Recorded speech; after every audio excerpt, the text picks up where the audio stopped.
አብርሽና ሄርሜላ እንዴ ፍቅራቸው የሌለ ጠንቶ የለ እንዴ!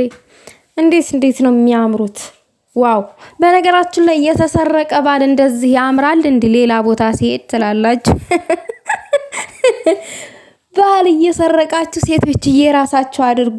አዎ ታው እንጂ አብርሽና ሩታ ታረቁ፣ አብሮ ልጃቸውን ሊያሳድጉ ነው አልተባለም ነበር እንዴ? ጭራሽ ዛሬ በሮማንቲክ ሆኖ መጡ። ጭራሽ ወይኑ አበባው ምኑ ቀረ? ምንም በሁሉም ነገር በወይን በአበባ ተንቆጥቁጧል የዛሬው። ኧረ ታው እንጂ እኛና አታሳስቱን፣ ክፉ ነገር እንድንናገር አታድርጉን።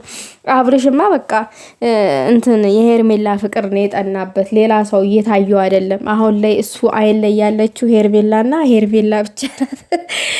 ለማንኛውም ግን ምንም ማድረግ አይቻልም። እኛን ክፉ ተናጋሪ ልታደርጉን ነው። እኛ ክፉ መናገር ትተናል። ያስምርላችሁ ያዝልቅላችሁ ነው ምንለው እንጂ ከዛ ውጭ ምንም ክፉ ነገር የለም።